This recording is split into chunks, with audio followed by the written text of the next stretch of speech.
Episode 2 நிகழ்ச்சியின் சிறப்பு விருந்தினராக நண்பர் திரு முருகானந்தம் அவர்கள் கலந்து கொண்டுள்ளார். அவர்களுடன் பிரபல மருத்துவமனையில் பணியாற்றி வரும் ஓய்வு பெற்ற காவல்துறை உயர் அதிகாரி திரு ஜெய்சிங் அவர்கள் உரையாட உள்ளார். இந்த நிகழ்ச்சி அனைவருக்கும் பயனுள்ள மற்றும் சுவாரஸ்யமாகவும் அனுபவமாகவும் அமையும் என்று நம்புகிறோம். வணக்கம்.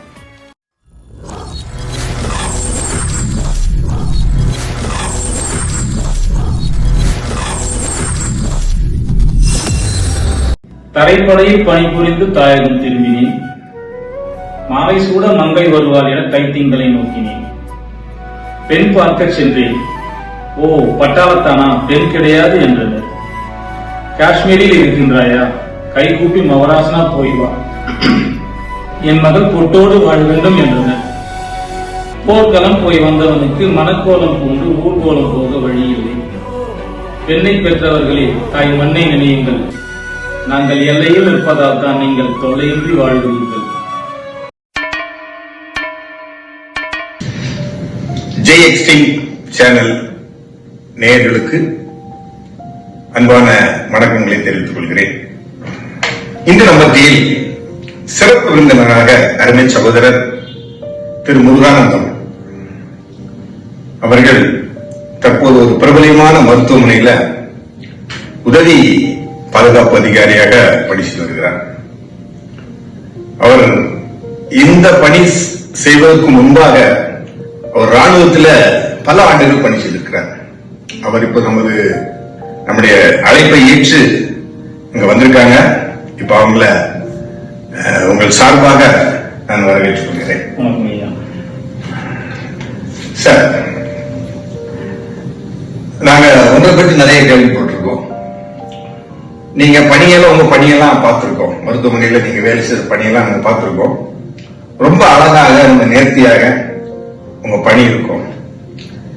எப்படின்னா, அந்த உங்களுக்கு கீழே பணி செய்யற அந்த பாதுகாவலர்களுக்கு நீங்க கொடுக்குற இன்ஸ்ட்ரக்ஷன்ஸ், அவங்களை எப்படி அந்த ஒவ்வொரு மூவ்மெண்ட்லயும் அவங்க எப்படி நீங்க கைட் பண்ணீங்கன்னு பார்த்தா ரொம்ப சந்தோஷமா இருக்கும்.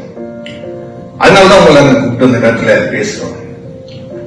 இப்போ நீங்க உங்களை பற்றி சொல்லுங்களா. எப்படின்னா, நீங்க ராணுவத்துல போய் பணி செய்வதற்கு எதனுடைய அடிப்படை உங்களுக்கு என்ன ஒரு உந்துதல்? ராணுவத்துல பணி செய்யணும், இல்ல போலீஸ்ல பணி செய்யணும், இல்ல யூனிஃபார்ம் போட்டு தான் வேலை செய்யணுங்கிறது ஒரு உந்துதல் உங்களுக்கு எப்படி வந்துச்சு? கொஞ்சம் சொல்லுங்களா, நேரத்துக்கு சொல்லுங்க. சிறு வயது முதல் கொண்டே எனக்கு தேசப்பற்றுன்றது அதிகம். சோ அதன் அடிப்படையில் நம்ம வேலை செய்யணும்னா ஒரு யூனிஃபார்ம் போஸ்ட் தான் தேர்ந்தெடுத்தா நல்லா இருக்கும்னு சொல்லிட்டு நான் ஒரு போலீஸ் ஆகணும், தமிழ்நாடு போலீஸ் ஆகணும்னு ஆசைப்பட்டேன். சோ அந்த டைம்ல பார்த்தா தமிழ்நாடு போலீஸுக்கு ஆள் எடுப்பது இல்லாத போயிடுச்சு. சோ அந்த பீரியட்ல ராணுவத்தில் தான் போகணுன்ற ஒரு கட்டாயம். சோ அதுலயும் ஒரு கார்டு கிஃப்ட் என்னன்னு சொன்னா, தமிழ்நாடு போலீஸ் கிடைக்காத அந்த போலீஸ் வேலை ராணுவத்துல எனக்கு ராணுவ காவல்துறையில எனக்கு பணி கிடைச்சது ரொம்ப பெருமிதமா சந்தோஷப்பட்டேன். அப்ப நீங்க ராணுவத்துல போலீஸா படிச்சிருந்தீங்கன்னா ராணுவ சிப்பாயெல்லாம் உங்களை பார்த்து கொஞ்சம் பயப்படுவாங்க இல்ல? ஓ, நைஸ் நைஸ். சரி, எத்தனை ஆண்டுகள் நீங்க ராணுவத்துல படிச்சிருக்கீங்க சார்? 24 ஆண்டு நான் பணி செஞ்சுட்டு இருந்தேன். அப்ப நீங்க ஓய்வு பெற்று உடனடியாக மருத்துவமனையில படிக்க சேர்ந்திருக்கீங்க. சரி, இந்த மருத்துவமனையில படிச்சிருக்கீங்களா?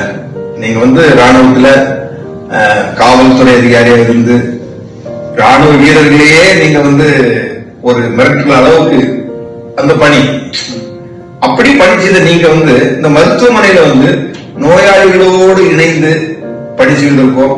அதே மாதிரி அந்த யூனிஃபார்ம் சர்வீஸ் போட இல்லாம சிவிலியன்ஸ் அவர் கொண்டு நீங்க பாதுகாப்பு பணிக்கு எப்படி அவர் ட்ரெயின் பண்றீங்க? அந்த அவங்க கொடுக்கிற ட்ரைனிங் அந்த நோயாளிகளுக்கு நோயாளி எப்படி நடக்கணும், அந்த மாதிரி எப்படி அவங்க நீங்க கைட் பண்றீங்க? உங்களுக்கு கீழே பணி செய்யற அந்த பாதுகாவல் பணியாளர்களை என்ன முறையில எப்படி நீங்க உருவாக்குறீங்க? இப்ப பாத்தீங்கன்னா, யாம் பெற்ற இன்பம் பெருகை உயரும் சொல்லுவாங்க.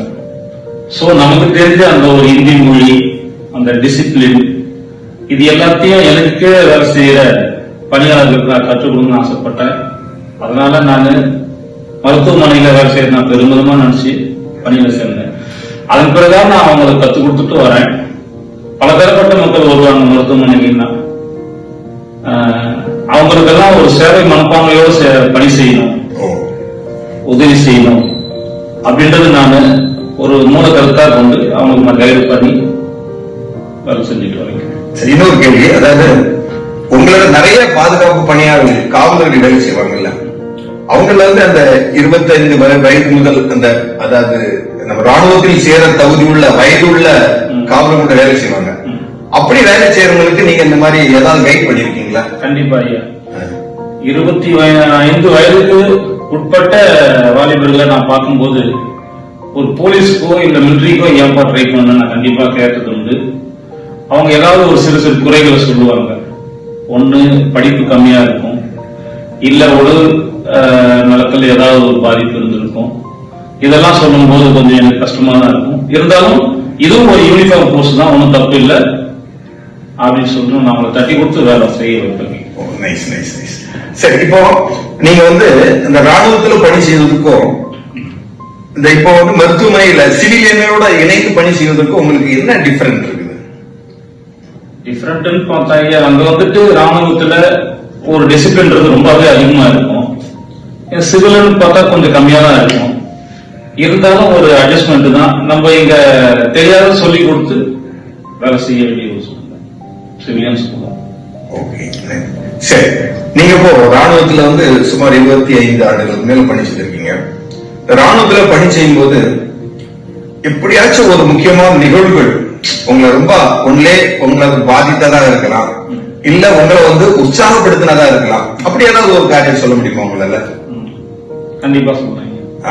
நான் சொல்லுங்க. சர்வீஸ்ல இருக்கும்போதே கவிதை எழுத ஒரு பழக்கம் உண்டு. அந்த கவிதையை நான் நேயர்களோடு பகிர்ந்து ஆசைப்படுறேன். தரைப்படையில் பணிபுரிந்து தாயகம் திரும்பினேன், மாலை சூட மங்கை வருவாள் என கைத்தீங்களை நோக்கினேன். பெண் பார்க்க சென்றேன், ஓ பட்டாளத்தானா பெண் கிடையாது என்றனர். காஷ்மீரில் இருக்கின்றாயா, கை கூப்பி மவராசனா போய்வா, என் மகள் பொட்டோடு வாழ வேண்டும் என்றனர். போர்க்களம் போய் வந்தவனுக்கு மனக்கோலம் பூண்டு ஊர்கோலம் போக வழி இல்லை. பெண்ணை பெற்றவர்களே தாய் மண்ணை நினையுங்கள், நாங்கள் எல்லையில் இருப்பதால் தான் நீங்கள் தொல்லையின்றி வாழ்கிறீர்கள். சபாஷ், ரொம்ப அருமையா ஒரு கவிதை சொன்னீங்க. ஆனா இந்த கவிதை நீங்க சொல்றத பார்த்தா ஏதோ ரொம்ப பாதிக்கப்பட்டது போல தெரியுது. நீங்க ஏதோ ஒரு அவங்களுடைய எந்த சூழ்நிலை இந்த கவிதை சொல்ல முடியுமா ஐயா? 1990 பீரியட்ல எனக்கு கல்யாணம் பண்றதுக்காக பெண் பார்க்க படம் ஸ்டார்ட் பண்றாங்க வீட்டுல. சோ அப்போ ஒரு பெண் வீட்டார்கிட்ட போயிட்டு பெண் பார்க்க படம் ஸ்டார்ட் பண்ணும்போது அவங்களும் பிள்ளைகிட்ட பாக்குறாங்க. சோ பார்க்கும்போது உங்க பிள்ளை மிலிட்டரிக்கார் தான் அப்படின்னா பொண்ணு கொடுக்க முடியாதுன்னு சொல்லிட்டு அவங்க ரிட்டர்ன் போயிடறாங்க. இத வீட்டுல இருந்து எனக்கு கடிதம் மூலமா ஒரு 10 நாள் பொறுத்து தெரிய வருது. அப்போ ஒரு ராணுவத்துல பணிபுரியறவங்களுக்கே எந்த ஒரு நிலைமையா அப்படின்ற ஒரு ஃபீலிங் எனக்கு இருந்தது. சோ டியூட்டியில தனிமையில இருக்கும்போது நான் இதை ஒரு கவிதையா எழுத ஸ்டார்ட் பண்ணேன். அந்த கவிதை இன்னொரு முறை சொல்லுங்க. கண்டிப்பா சொல்லுங்க. தரைப்படையில் பணிபுரிந்து தாயகம் திரும்பினேன், மாலை சூட மங்கை வருவாள் என கைத்தீங்களை நோக்கினேன். பெண் பார்க்க சென்றேன், ஓ பட்டாளத்தானா பெண் கிடையாது என்றனர். காஷ்மீரில் இருக்கின்றாயா, கை கூப்பி மவராசனா போய்வா, என் மகள் பொட்டோடு வாழ வேண்டும் என்றனர். போர்க்களம் போய் வந்தவனுக்கு மனக்கோலம் பூண்டு ஊர்கோலம் போக வழி இல்லை. பெண்ணை பெற்றவர்களே தாய் மண்ணை நினையுங்கள், நாங்கள் எல்லையில் நிற்பதால் தான் நீங்கள் தொல்லையின்றி வாழ்கிறீர்கள். நல்ல ஒரு கவிதை. அதற்கு பிறகு ஏதாவது கவிதை எழுதிருக்கீங்களா நீங்க? எழுதுறதுக்கான டைம் கொஞ்சம் கிடைக்கலையா நமக்கு. நீங்க ரொம்ப அழகா கவிதை எழுதுறீங்க. அந்த இன்றைய சமுதாயத்துக்கு அந்த கவிதை மூலமா நல்ல கருத்துக்களை சொல்லலாமா? கண்டிப்பா சொல்லலாம். ஆனா பணி நிமித்தம் காரணமா நமக்கு போதிய டைம் கிடைக்கிறது இல்ல. சரி, இப்ப ஓய்வு பெற்று வந்துட்டீங்கல்ல, இனிமே இன்றைய காலகட்டத்தில் உள்ள மக்களுக்கு நம்ம சொல்லலாமா? ஏன்னா இளைஞர்கள் எல்லாம் போதைப் பொருளுக்கு அடிமையா இருக்காங்க.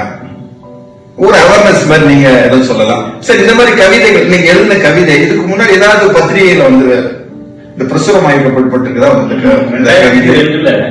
ராணி புக்ல என்னுடைய பாஸ்போர்ட் சைஸ் போட்டோவோட இந்த கவிதை பப்ளிஷ் ஆயிருக்கு. சோ அதற்குண்டான ஒரு சன்மானமும் எனக்கு அனுப்பப்பட்டது ராணி வீதியோட கம்பெனில இருந்து. ரொம்ப நன்றி நன்றி. நல்ல ஒரு திறமையான ஒரு காரியம் செய்திருக்கீங்க. கடவுள் உங்களுக்கு ஒரு நல்ல ஒரு டேலண்ட் கொடுத்திருக்காங்க. இதெல்லாம் ஒரு டேலண்ட் வந்து எல்லாருக்கும் இருக்காது. அந்த வேதாகமத்துல, பரிசுத்த வேதாகமத்துல ஒரு நிகழ்வு சொல்லப்பட்டிருக்கிறது. அதாவது ஊமை என்றால் ஒரு காரியத்தை, ஒரு உண்மையை, ஒரு நற்காரியத்தை சொல்ல வேண்டும் என்றால் ஒரு ஊமையின் மூலமாக சொல்லுவதுதான் ஊமைன்னு சொல்லுவாங்க. அதுல வந்து ஒரு பெரிய எஜமான் கொஞ்ச நாள் அவன் வந்து தன்னுடைய ஆஸ்திகளை எல்லாம் வந்து தனக்கு கீழே பணி செய்கிற வேலைக்காக கொடுத்துட்டு அவர் வெகு தூரம் பயணம் போவதற்காக அவர் திட்டமிட்டு போறாரு. அந்த எஜமான் போகும்போது தன்னுடைய வேலையாட்களை அழைத்து ஒருத்தன்ட்ட சொல்றாரு, ஒரு 5 தாலந்து கொடுக்கிறாரு, நீ வச்சுக்கப்பா. அந்த இன்னொரு நபரை கூப்பிடுறாரு, அவனை கூப்பிட்டு நீ ஒரு 2 தாலந்து வச்சுக்கப்பா, நீ கொடுக்கிறாரு. 3வது ஒரு நபரை கூப்பிட்டு 1 தாலந்த கொடுக்கிறாரு. கொடுத்துட்டு அந்த எஜமான் என்ன பண்ணாருன்னா போயிட்டார், வெளியே போயிட்டு அவர் தன் பணியெல்லாம் முடிச்சுட்டு மீண்டும் திரும்பி வர்றாரு. திரும்பி வந்து அந்த 5 தாலந்து கொடுத்துட்டு, அப்பா ஒரு 5 தாள் கொடுத்தனா நீ என்ன பண்ணுன நீ கேட்கும்போது அவன் என்ன சொல்லுவானா, எஜமா நீங்க கொடுத்தத நான் என்ன பண்ணேன், வியாபாரம் பண்ணி அதை பெருக்கினேன். அது பெருக்கின மீன்ஸ் அதை எப்படி அதை வச்சு நான் சம்பாதிக்கணும், அதுக்கு சம்பாதிச்சு எவ்வளவு வச்சிருக்கேன், 10 தாலந்தாக வச்சிருக்கேன் சொல்லுவோம். உடனே அவர் என்ன பண்ணாரு, அவனா நீ வாழ்த்துவார், எப்படி நீ கொஞ்சத்தில் உண்மையா இருந்தால் நீ அநேகத்தில் அதிகாரியா வைப்பேன் சொல்லுவோம். அடுத்த 2 தாலந்தா நீ வாப்பா நீ கூப்பிட்டு கேட்பாரு. அவரும் அதே மாதிரி சொல்லுவான், ஐயா இந்த 2 தாலந்து கொடுத்தீங்க, நானும் என்ன பண்ணேன், அதை வியாபாரம் பண்ணி அதுல இருந்து லாபத்தை எடுத்து நான் வந்து 4 தாலந்தாக வைத்திருக்கிறேன்னு சொல்லுவேன். அவனே அதே மாதிரி அவர் சொல்லுவார், நீ கொஞ்சத்தில் உண்மையா இருந்தால் அநேகத்தில் அதிகாரி வைப்பேன்னு சொல்லுவார். 3வது நம்பரை கூப்பிடுவாரு அந்த எஜமான், அப்பா உன்ன 1 தாலந்து கொடுத்தனே நீ என்ன பண்ண கேட்பாரு. அவர் கேட்ட உடனே இவருக்கு கோபம் வந்துடும் அவர் மேல, எஜமான் மேல. நீர் என்ன பண்ணுவீங்க, விதைக்காத இடத்துல விதைப்பீரு, எங்க யார்கிட்ட கொடுக்க மாட்டீரு, அவங்களுக்கு 5 குத்து 2 குத்து எல்லாம் ஒண்ணு கொடுத்துட்டு நான் என்ன பண்ணுவேன் சொல்லிட்டு அந்த எஜமான திட்டுவார். அந்த எஜமான் விடுவாரா, எஜமான் உங்க சத்தம் விடுவார், நான் என்ன சொல்லியிருந்தேன், உன்கிட்ட கொடுத்துருந்தேன், நீ என்ன பண்ணிருக்கணும், ஒன்னாலும் முடியலாட்டி என்ன பண்ணிருக்கணும், வட்டி கணக்காக கொடுத்துட்டா கூட எனக்கு என்ன பண்ணிருப்பாவே, வட்டியோட கொடுத்துருப்பான். ஆனா நீ என்ன பண்ண, நான் கொடுத்து நீ மண்ணுக்குள்ள போச்சு வச்சுட்டா நீ சொல்லி அவன் என்ன பண்ணுவாரு, பயங்கரமா திட்டி அவனுக்கு தண்டனெல்லாம் கொடுத்துருவாரு. அதே நேரத்தில் என்ன பண்ணுவாரு, அது 1 தாலந்தை ஏன் கொடுத்துருவாரு, 5 தாலந்து கொடுத்தாங்க தெரியும், முதல் 10 வச்சுட்டாங்கல்ல அவங்க கையில கொடுத்துருவாரு. சோ இதுதான் கடவுள் நமக்கு கொடுக்கிற காரியங்கள். நமக்கும் எல்லாருக்கும் ஒவ்வொருத்தருக்கும் ஒவ்வொரு தாலந்து கொடுத்திருக்காரு. தாலந்துகள் எப்படியா இருக்கலாம், அது திறமையாக இருக்கலாம், இல்ல கலைகளாக இருக்கலாம், இல்ல வேற எந்த ஒரு சிச்சுவேஷன் நமக்கு வந்து ஒரு கடவுளுடைய கிஃப்ட் நமக்கு இருக்கும். அதை வந்து நம்ம முறையாக கடவுளுக்காக பயன்படுத்தணும். கடவுளுக்காக நம்ம பயன்படுத்தாமல் நம்ம இருந்தோம்னா அது என்ன ஆயிடும், வேஸ்டா போயிடும். வேஸ்டா நம்ம போகும். வேஸ்டா போனா கடவுள் கேட்பாரு, நான் உனக்கு இதெல்லாம் கொடுத்தேனே, நீ ஏன் என்னுடைய நாம் மகிமைப்படாது நீ செய்யல, நான் உனக்கு கொடுத்தல, நீ ஏன் அதை நீ முறையா பயன்படுத்தல நீ கடவுள் கேட்டாருன்னா, நம்ம அந்த 1 தாலந்து வாங்கணும் மாதிரி நம்ம பதில் சொன்னோம்னா கடவுளுடைய சாபத்துக்கும் கோபத்துக்கும் என்ன ஆயிடுவோம். அதனால கடவுள் இந்த உலகத்துல எல்லாருக்கும் டேலண்ட் கொடுத்திருக்காரு. நம்மளுடைய வாழ்க்கை வந்து வாழ்வின் முறை எல்லாமே வந்து நன்மையான, நீங்களும் உங்களோட பணி செய்யறவங்களுக்கு டெய்லியும் ஹோட்டல் வைப்பீங்க, இந்த மாதிரி அறிவுரைகளை சொல்றீங்களா உங்களுக்கு? கண்டிப்பா சொல்றேன். என்ன மாதிரி அறிவுரைகள் சொல்லுவீங்க? இப்போ எனக்கு கீழே பணி செய்யற பாதுகாவலர்களுக்கு நான் சொல்றது அதிகமா என்னன்னு சொன்னா, சேவை மனப்பான்மையோடு செயல்படணும். இப்ப வெளியிலிருந்து வர அகஸ்டர்ல இருந்தெல்லாம் வருவாங்க, அவங்களுக்கு வந்து இங்க எப்படி போகணும் வழி தெரியாது, அதை கரெக்டான முறையில் வழி நடத்தணும். எந்த சூழ்நிலையிலையும் முகம் சொல்லிக்காம அவங்களுக்கு சேவை பண்ணணும், உதவி புரியணும். இதெல்லாம் நான் கரெக்டா சொல்லி கொடுத்துதான் இருக்கேன்.